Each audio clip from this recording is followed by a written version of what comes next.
1400 সাহাবীকে কান্নাকাটি করতে নিষেধ করে বিশ্বনবী যখন নিজের মায়ের কবরের সামনে দাঁড়ালেন, বিশ্বনবী ছোট্ট বাচ্চার মতো হাউমাউ করে কান্না শুরু করে দিলেন। বিশ্বনবীর কান্না দেখে 1400 সাহাবাও কান্না শুরু করে দিল। বিশ্বনবী 1400 সাহাবীদের দিকে তাকিয়ে ধমক দিয়ে বলে, তোমরা কাঁদো কেন? আলকামার মাফের ঘোষণা যখন দিয়েছে, আলকামা চিৎকার করে পড়তে শুরু করেছে, লা ইলাহা ইল্লাল্লাহু মুহাম্মাদুর রাসূলুল্লাহ সাল্লাল্লাহু আলাইহি ওয়াসাল্লাম। মা বাবার সাথে বেয়াদবি করলে মরার আগে মুখে কালেমা বেরোবে না। চিল্লা এখন ঠিক কিনা? কসাই বলে, আমার মা খুশি হওয়ার পরে চোখের পানি ছেড়ে দিয়ে হাত তুলে বলে, আল্লাহ, আমি আমার ছেলের উপর অনেক সন্তুষ্ট। শুনেছি এই জামানার বনি ইসরায়েলের সবচেয়ে বড় পয়গম্বর, তার নাম নাকি মুসা কালিমুল্লাহ। আমি তোমার কাছে দোয়া করে গেলাম, আমার ছেলেরে তুমি ওই মুসা নবীর সাথে জান্নাতে ঢুকাইয়া দিবা। বিশ্বনবী বাবা মার আদর পায় নাই। জন্মের আগেই বিশ্বনবীর বাবা নাই।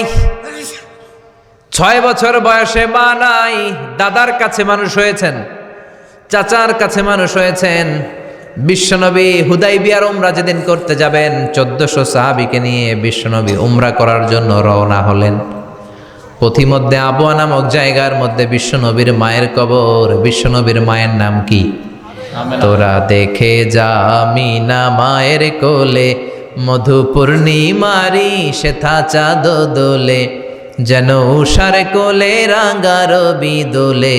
তোরা দেখে যা কালিমা শাহাদাতের বাণী ঠোঁটে কে লই, পরে দুরুদ ফেরেশতা বেহেশতের দুয়ার খোলে। তোরা দেখে যা আমিনা মায়ের কোলে। ঠিক কি না? মায়ের কবর বলল সামনে, জায়গার নাম আবওয়া। ছোট্ট একটা টিলা। 1400 সাহাবীদের দিকে তাকিয়ে বিশ্বনবী বললেন, ও সাহাবারা, এটা আমার মায়ের কবর। আমি আল্লাহর কাছ থেকে অনুমতি পেয়েছি মায়ের কবর জিয়ারত করার। তোমরা যারা জিয়ারত করতে চাও আসো। 1400 সাহাবী বলে, আমরাও আপনার মায়ের কবর জিয়ারত করব। বিশ্বনবী 1400 সাহাবীরে বললেন, জিয়ারত করার সময় কেউ কিন্তু কান্নাকাটি করতে পারবা না। 1400 সাহাবীকে কান্নাকাটি করতে নিষেধ করে বিশ্বনবী যখন নিজের মায়ের কবরের সামনে দাঁড়ালেন, বিশ্বনবী ছোট্ট বাচ্চার মতো হাউমাউ করে কান্না শুরু করে দিলেন। বিশ্বনবীর কান্না দেখে 1400 সাহাবাও কান্না শুরু করে দিল। বিশ্বনবী 1400 সাহাবীদের দিকে তাকিয়ে ধমক দিয়ে বলে, তোমরা কাঁদো কেন? সাহাবারা বলে, নবী, আপনাকে আমরা অনেক ভালোবাসি। আপনারে কাঁদতে দেখলে আমাদেরও কান্না আসে। আপনার চোখ দিয়ে দাঁড় দাঁড় করে পানি নামতে দেখলে আমরা আমাদের দুটি চোখ আর শুকনা রাখতে পারি না। বিশ্বনবী বললেন, আদ্রাকাতনি রহমাতুহা ফাবাকাইতু। আমার ছোটবেলার স্মৃতি মনে পড়েছে। আমার মা যে আমারে আদর করেছে, ওই স্মৃতিগুলো আমার মনে পড়েছে। আমার মা আমেনা আমারে জাইতুনের তেল মালিশ করে দিত গায়ে। আমার মা আমেনা আমারে জামা পরিয়ে দিত, কোলে নিত, আদর করত, চুমু খেত। ওই স্মৃতিগুলো আমার মনে পড়েছে, তাই আমি কাঁদি। তোমরা কাঁদো কেন? বিশ্বনবী মায়ের আদর পায় নাই, কিন্তু মায়ের কবরের সামনে দাঁড়িয়ে ছোট্ট বাচ্চার মতো কেঁদেছে। এজন্য মায়ের দোয়ার দরকার আছে না নাই? বিশ্বনবী কানা ইউকাসিমুল আহমান ফিল জিআররানা, জিআররানা নামক জায়গার মধ্যে বিশ্বনবী কুরবানির গোশত বিতরণ করছেন। কিসের গোশত? বাংলাদেশে কুরবানির গোশত বিতরণ হয় কি হয় না? জোরে বলেন। বিশাল লম্বা লাইন। বিশ্বনবী লাইনের মধ্যখান থেকে বৃদ্ধা একটা নারীকে আলাদা করে নিয়ে আসলেন। বিশ্বনবী নিজের গায়ের চাদরটা বিছিয়ে দিলেন, মহিলাটারে বসালেন, বড় একটা গোশতের টুকরা দিলেন, প্যাকেট দিলেন। বৃদ্ধা মহিলাটাও বিশ্বনবীর মাথার মধ্যে হাত বুলিয়ে দিয়ে দোয়া করে গেল।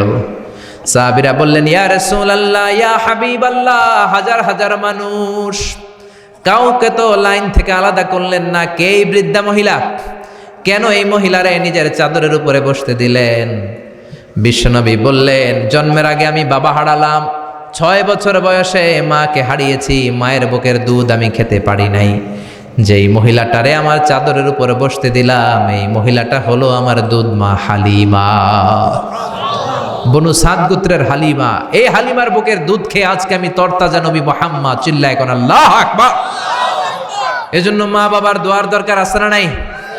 কখনো মা বাবার সাথে বেয়াদবি করা যাবে না, গরম আওয়াজে কথা বলা যাবে না, উচ্চবাচ্য করা যাবে না, কোমল আচরণ করতে হবে, মা বাবার দোয়া নিতে হবে।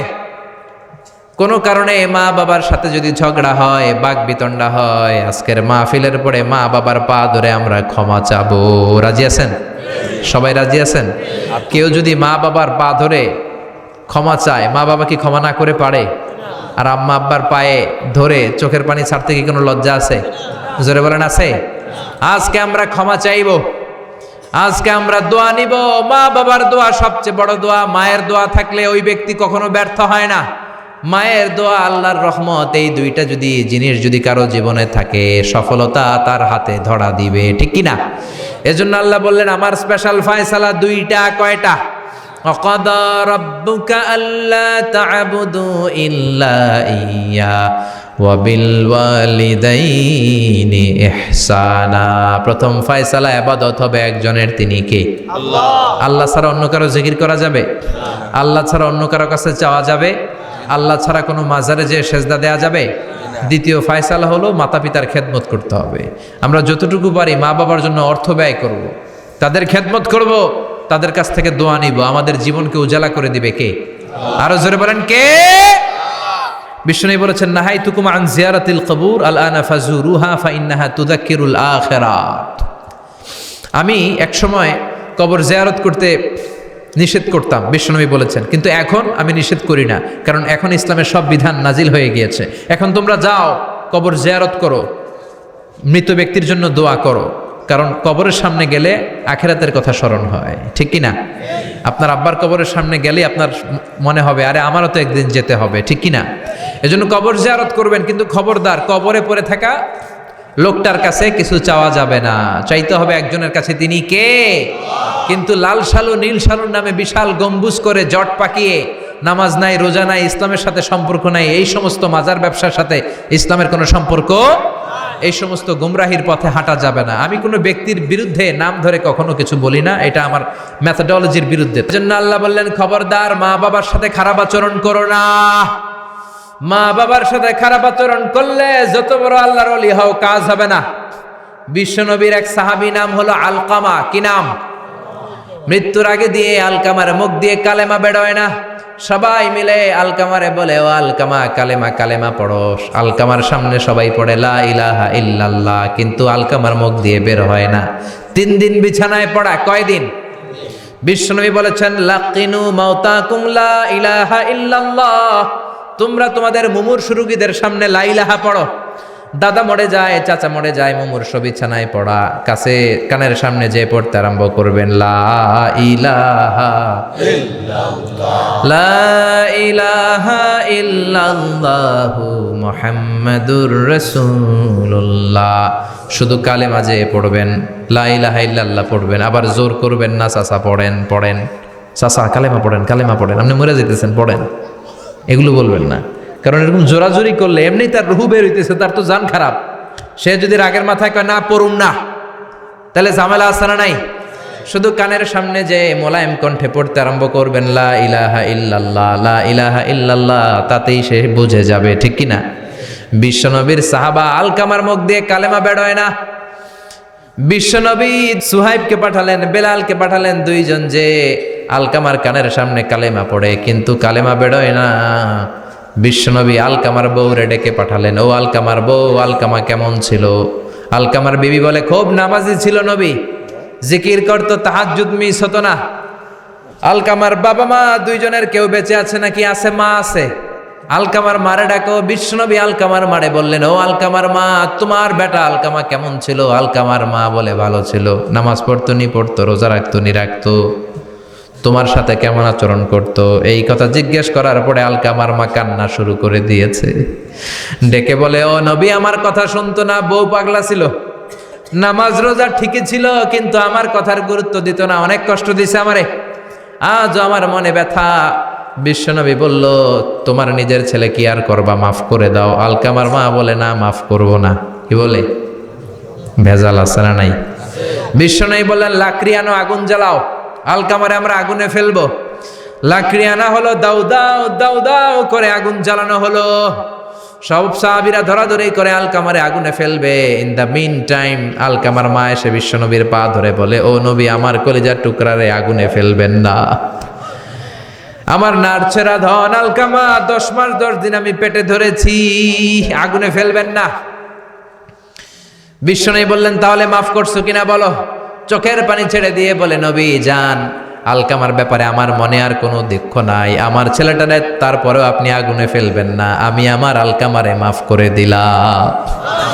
আলকামার মা আলকামার মাফের ঘোষণা যখন দিয়েছে, আলকামা চিৎকার করে পড়তে শুরু করেছে, লা ইলাহা ইল্লাল্লাহু মুহাম্মাদুর রাসূলুল্লাহ সাল্লাল্লাহু আলাইহি ওয়াসাল্লাম। মা বাবার সাথে বেয়াদবি করলে মরার আগে মুখে কালেমা বেরোবে না। চিল্লা এখন ঠিক কিনা? এজন্য আপনি যত বড় আল্লাহর ওলি হন, যত বড় মানুষ হন, মা বাবার সাথে খেদমতের দরকার আছে না নাই? সৈয়দনা ইব্রাহিম ওনার ছেলে ইসমাইলরে দেখতে গেলেন, অনেক দিন পরে দেখতে গেলেন। ওই দিন বাড়িতে সৈয়দনা ইসমাইল বাড়িতে নাই, বনে গিয়েছে শিকার করার জন্য। বাড়িতে সৈয়দনা ইসমাইলের বিবি সৈয়দনা ইব্রাহিম ঘরের দরজার বাইরে থেকে সালাম দিয়ে বললেন, আসসালামু আলাইকুম। ভেতর থেকে কর্কশ গলায় একটা মেয়ে সালামের উত্তর দিয়ে বলল, ওয়া আলাইকাস সালাম। গলার মধ্যে কোনো মায়া নাই, মহব্বত নাই। জিজ্ঞেস করলো সৈয়দনা ইব্রাহিম, মা কেমন আছো? কাইফা হালুকি ইয়া উম্মি। মেয়েটা কয়, বেশি সুবিধার না। তোমাদের খাওয়া দাওয়া কেমন চলে? ভালো না। তোমার জামাই কই? বনে গেছে। এবার মেয়েটা বলতেছে, আমনে কেডা? সৈয়দনা ইব্রাহিম বলে, আমি কে চিনবা না? ইদা জাআ যাওজুকা মিনাল গাবা, স্বামী যখন বন থেকে ফিরবে, ফাকরাই আলাইহিস সালাম, তোমার স্বামীর একটা সালাম দিবা। ওয়া মুরিহি আন ইয়াগাইরা আতাবাতা বাবিহি, আর বলবা ঘরের দরজার চৌকাটটা যেন তোমার স্বামী পাল্টে দেয়। এই কথা বলে বুখারীর বর্ণনা। কিসের হাদিস? বুখারীর হাদিস। ইব্রাহিম চলে গেলেন। ইসমাইল আসার পরে বিবি বলতে আরম্ভ করছে, দুপুরবেলা একটা বুড়া আইছিল। বুড়া কে আইছিল? সৈয়দনা ইসমাইল বলে, কোন বুড়া আসছে? কি বলছে? বিবি বলে, আপনারে সালাম বলছে। ওয়া আলাইকুমুস সালাম। আর কি বলেছে? আর বলছে ঘরের দরজার চৌকাট যেন আপনি পাল্টে ফেলেন। এই কথা বলার পরে সৈয়দনা ইসমাইল চিৎকার দিয়ে বলে, ও কি করলি তুই? নিজের কপাল পুড়লি, নিজের কপালে নিজে কুড়াল মারলি। ও মিয়া, চোর বোঝে চোরের সিগনাল, পুলিশ বোঝে পুলিশের সিগনাল, নবী বোঝে নবীর সিগনাল। ঠিক কিনা? সৈয়দনা ইব্রাহিম যা বলছে ইসমাইল আলাইহিস সালাম ধরে ফেলছে। ডেকে বললে, এটা বুড়া না, এটা তোর শ্বশুর, এইটা আমার বাবা ইব্রাহিম খলিল। আমার বাবা যা বলেছে, সিগন্যালটা তো গ্রিন সিগন্যাল না, এটা তো রেড সিগন্যাল, এটা তো বিপদ সংকেত। আমার বাবা যা বলেছে এর মানে হলো তোরে যেন আমি তালাক দেই। Get out, get out, I divorced you. তোরে তালাক দিয়ে দিলাম, বাবার খুশির জন্য তালাক দিয়ে দিস। আপনার আব্বাও যদি আপনার বউরে এমনি তালাক দিয়ে ফেলতে বলে, দিবেন নাকি? আবার দিয়া ফেলেন, দিয়েন না, মুসিবত আছে। আপনার বাবাও বাবা, সৈয়দনা ইসমাইলের বাবা, ইব্রাহিমও বাবা। ঠিক কিনা? সৈয়দনা ইব্রাহিম মন গড়া কথা বলতেন না, আকাশ থেকে ওহী আসলে বলতেন। এই জন্য আপনার বাবা যদি বলে বউরে তালাক দিয়েন না, খবরদার। বাবারও বুঝাইবেন, বউরেও বুঝাইবেন, ঘরে সংলাপ করবেন, বুঝাই দিবেন, বাবারও বুঝাবেন, বউরেও বুঝাবেন। তালাক দেওয়ার ইসলামী যে সিস্টেম, এটাকেও মেনটেন করলে পৃথিবীতে কোনো তালাকই থাকবে না। ডিভোর্স রেট একেবারে কমে যাবে। এখন ঘরে ঘরে তালাক। ঠিক কিনা? তালাক দেওয়ার সিস্টেম হচ্ছে পঞ্চম স্টেপে যে তালাক, পঞ্চম ধাপে। প্রথম ধাপ হচ্ছে ফাইদুহুন্না। বউর সাথে ঝগড়া হইলে ফাইদুহুন্না, বউরে কক্সবাজার বেড়াইতে নিয়ে যাও, বসুন্ধরায় শপিং করে দিবা, নানিরে লইয়া ঘুরতে যাবেন যমুনা ফিউচার পার্কে, নানিরে বেনারসি শাড়ি কিনা দিবেন, কসমেটিক্সের বক্স কিনা দিবেন। এজন্য বললো ফাইদুহুন্না। বেপরদায় চললে ওয়াজ করবেন, নসিহত করবেন, বুঝাবেন। এই জন্য বউয়ের সাথে যদি ঝগড়া হয় তালাক না, ইসলাম প্রথমে বলছে ফাইদুহুন্না, ওয়াজ করেন, বুঝান, ঘুরতে নিয়ে যান, শাড়ি কিনে দেন। এতেও যদি লাভ না হয়, ওয়াহজুরুহুন্না ফিল মাদাজি, বিছানা আলাদা করেন। বউ থাকবে এক ঘরে, আপনি থাকবেন আরেক ঘরে। হয়তো এই বিচ্ছেদের কারণে ভুল বুঝাবুঝি ভেঙে যাবে, স্ত্রী ফিরে আসবে। ঠিক কিনা? এতেও কাজ হয় না। তারপরে আল্লাহ বললেন ওয়াদ্রিবুহুন্না, এবার একটু শাসন করেন। ঘুরতে নিলেন, কাজ হয় না। শাড়ি কিনা দিলেন, কাজ হয় না। রোম আলাদা করলেন, এরপরও কাজ হয় না। এরপর ওয়াদ্রিবুহুন্না, শাসন করেন। অনেকে এটার অর্থ করে বউরে পিটাও না, পিটানো না। বিশ্বনবী কোনোদিন বউয়ের গায়ে হাত দেয় নাই। ঠিক কিনা?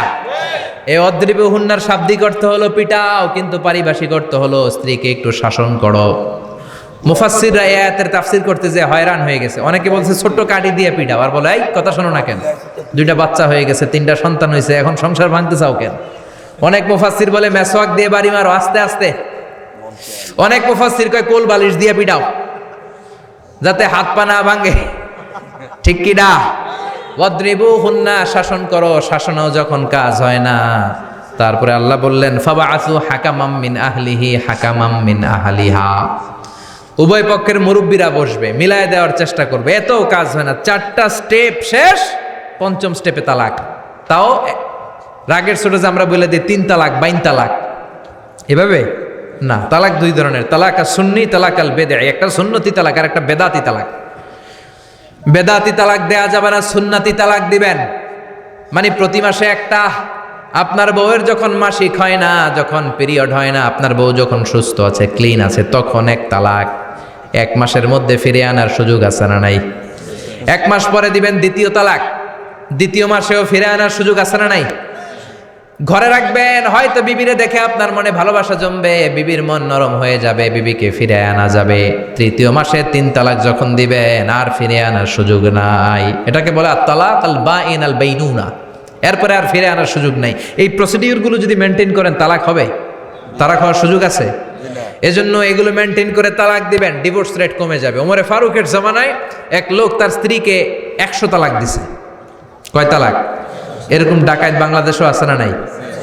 100 তালাক দিছে। এখন ওয়াইফ যে ওমরে ফারুককে বিচার দিছে, ওমরে ফারুক বললো তোমার হাজবেন্ডকে ডেকে আনো। ডেকে আনা হলো, কিরে কয় তালাক দিছস? কয় 100 তালাক। দিবি 3 তালাক, 100 তালাক দিছস কেন? কয় মেজাজ গরম আছিল। ওমরে ফারুক বলে ঠিক আছে, বিচার হলো 3 তালাকে তোর বউ তালাক, বাকি 97 তালাক এখন তোর পিঠে পড়বে। সুবহানাল্লাহ পড়েন। এরকম যদি মাইট দেওয়া যেত জায়গা মতো, সব তালাক বন্ধ হয়ে যেত। চিল্লায় বলেন ঠিক কি না? এজন্য আপনার বাবা যদি বলে ও বাবা তোর বউরে তালাক দে, তালাক দিবেন না, বুঝাবেন। বাবারেও বুঝান, বউরেও বুঝান, বরকত দিবে কে? সাইয়েদনা ইব্রাহিম বললেন ঘরের দরজার চৌকাঠ পাল্টে ফেলো। মনে আছে ঘটনা? না ভুলে গেছেন বোধহয়? তালাক দিয়ে দিলেন বিবিকে। নতুন সংসার শুরু হলো। আরেকটা বংশীয় নেককার মেয়েকে বিয়ে করলেন। 3 বছর পর সাইয়েদনা ইব্রাহিম আবার বেড়াতে আসলেন। আজকেও সাইয়েদনা ইসমাইল বাসায় নাই। সাইয়েদনা ইব্রাহিম সালাম দিলেন, আসসালামু আলাইক। এবার জাদুমাখা কণ্ঠে, কুকিল কণ্ঠে, মোলায়েম কণ্ঠের একটা মেয়ে ঘরের ভেতর থেকে বলে ওয়ালাইকুমুস সালাম। ওয়ালাইকুমুস সালাম। সাইয়েদনা ইব্রাহিম বললেন কাইফা হালুকি ইয়া উম্মি, মা কেমন আছো বলো বলো। মেয়েটা বলে আলহামদুলিল্লাহি আলা কুল্লি হাল, সব অবস্থায় আলহামদুলিল্লাহ। সুবহানাল্লাহ পড়েন। সংসার কেমন চলে? কয় খুব ভালো। খাওয়া দাওয়ার অবস্থা কি? কয় আরো ভালো। এবার মেয়েটা বলে কে আপনি? এই মরুভূমির মাঝখানে রৌদ্রের মধ্যে দাঁড়িয়ে দাঁড়িয়ে কথা বলেন, কেউ তো কোনোদিন আমাদের খোঁজ নিতে আসে না, কে আপনি? ঘরে আসেন। সাইয়েদনা ইব্রাহিম বলে না, আমার পরিচয় দিব না, ঘরেও আসবো না। মেয়েটা বলে আপনি যদি ঘরে না আসেন আমি কিন্তু রাগ করব। সুবহানাল্লাহ কোন। জোর করে ঘরে নিলেন, শরবত খাওয়ালেন, খেজুর খাওয়ালেন, রুটি খাওয়ালেন, মাংস খাওয়ালেন। সাইয়েদনা ইব্রাহিমও চোখের পানি ছেড়ে দোয়া করলেন, ও মিয়া এটাও মাইয়া আগেরটাও। আহা, বেশ কম আসরা নাই? সাইয়েদনা ইব্রাহিম মাথায় হাত বুলিয়ে দিয়ে দোয়া করলেন আর বললেন ইযা জা যাওজুকা মিনাল গাবা, তোমার স্বামী যখন বন থেকে ফিরে আসবে, ফাকরাই আলাইহিস সালাম, তোমার স্বামীর একটা সালাম দিবা। ওয়া মুরিহি আন ইউসবিতা আতাবাতা বাবিহি, আর বলবা ঘরের দরজার নতুন চৌকাঠ যেন জীবনেও না পাল্টায়। চলে গেলেন। ইসমাইল আসলেন। বেবি বলল নুরানি চেহারার এক আল্লাহর ওলির মতো মুরব্বী লোক আসছিল। মুরব্বী আসছে শুনে ইসমাইল তো ভয় পেয়ে গেলেন। কিরে, আগে তো একটা ঘটনা ঘটছে, ঠিক কিনা? কেমন আচরণ করেছিস বল। বিবি বলে আপনি ভয় পাবেন না, আমি খুব ভালো আচরণ করেছি, আপ্যায়ন করেছি। তিনিও খুশি হয়ে আমার মাথায় হাত বুলিয়ে দোয়া করে দিয়েছেন আর বলেছেন ঘরের দরজার নতুন চৌকাঠ যেন জীবনেও আপনি না পাল্টান। সুবহানাল্লাহ। সাইয়েদনা ইসমাইল বিবিকে জড়িয়ে ধরে বললেন ও বিবি, তুই তো পরীক্ষায় গোল্ডেন A+। কি A+? যেই মুরব্বী লোকটা এসেছিল সাধারণ কোনো মানুষ নয়, তোমার শ্বশুর আমার বাবা ইব্রাহিম খালিল। আমার বাবা যেই কথা বলে গিয়েছেন, যে ইঙ্গিত দিয়েছেন, এটা তো গ্রিন সিগন্যাল। আমার বাবা বলেছেন তোমার যেন কোনোদিন তালাক না দেই, তোমার যেন ছেড়ে না দেই। এই যে তোমার হাতটা দুনিয়ার বুকে ধরলাম, জান্নাতে যেন তোমার হাত ধরেই দুজনে জান্নাতে ঢুকে যায়। এজন্য বাবা মায়ের দোয়ার দরকার আছে না নাই? মায়ের দোয়ার চেয়ে বড় দোয়া আছে নাকি? জোরে বলেন। সাইয়েদনা মূসা আলাইহিস সালাম আল্লাহরে বললেন, আল্লাহ মাইয়াকুনু জালিসি ইয়াউমাল কিয়ামা, কিয়ামতের দিন আমার সাথী কে হবে? আল্লাহ বললেন, সাহিবুকা ফিল জান্নাতি জাজ্জার, কিয়ামতের দিন তোমার সাথী হবে একজন কসাই। কে হবে? জোরে বলেন না। সাইয়েদনা মূসা আলাইহিস সালাম একটু ফেড়া হলেন, কিরে কসাই কেন আমার সাথী হবে? আমি নবী মানুষ, নবী হবে আমার সাথী, আল্লাহর ওলিরা হবে আমার সাথী, কেন কসাই হবে আমার সাথী? রব্বুল আলামিন বললেন, মূসা যাও নিজেই যে দেখে আসো কেন কসাই হবে তোমার সাথী। সাইয়েদনা মূসা আলাইহিস সালাম কসাইয়ের দোকানে গেলেন, যে দেখে না কসাইয়ের স্পেশাল কোনো আমল নাই, খালি গোশত কাটে। কি কাটে? সারাদিন গোশত কাটার পরে বিকেলবেলা বড় একটা গোশতের টুকরা নিয়ে প্যাকেট করে বাড়ির দিকে রওনা হয়। সাইয়েদনা মূসা আলাইহিস সালাম তিনিও কসাইয়ের পেছনে পেছনে ছদ্মবেশে রওনা হয়ে যায়। কসাই বাড়িতে ঢুকার পরে সাইয়েদনা মূসা আলাইহিস সালাম দরজায় নক করতে লাগলেন। কসাই দরজা খুলে দিতে লাগলো। সাইয়েদনা মূসা আলাইহিস সালাম পরিচয় গোপন করে বলে, আমি একজন মুসাফির, আজকে রাতে ও কসাই ভাই আপনার বাড়িতে থাকতে চাই। কসাই বলে, আহলান সাহলান, আসেন, এই ঘরের মধ্যে বসেন, পাশের ঘরে আমার একটু কাজ আছে। পাশের ঘরে যে কসাই মাচার উপর থেকে বৃদ্ধা একটা নারীকে নামিয়ে নিজ হাতে গোসল করে টাওয়াল দিয়ে গা মুছে গোশত রান্না করে রুটি বানিয়ে রুটি আর গোশত এই বৃদ্ধা মহিলার মুখের মধ্যে তুলে দেয়। মহিলাটা তৃপ্তি সহকারে খাওয়ার পরে হাত দুইটা উপরের দিকে তুলে আঁচলটা পেতে আল্লাহর ডেকে বলে, আল্লাহ আমার ছেলের উপর আমি সন্তুষ্ট, এই বলে বিড়বিড় করে কি যেন দোয়া করে দেয়। মহিলাটাকে খাওয়ানোর পরে কসাই প্লেটের মধ্যে গোশত আর রুটি এনে সাইয়েদনা মূসার কাছে এসে বলে, ও মুসাফির ভাই, এই নেন আপনার রাতের খাবার। রাতের খাবার খেয়ে আপনি ঘুমিয়ে যান, সকালে আপনি যাবেন আপনার পথে, আমি যাব আমার দোকানে। সাইয়েদনা মূসা বলে, ও কসাই আগে বলো এই বৃদ্ধা মহিলাটাকে।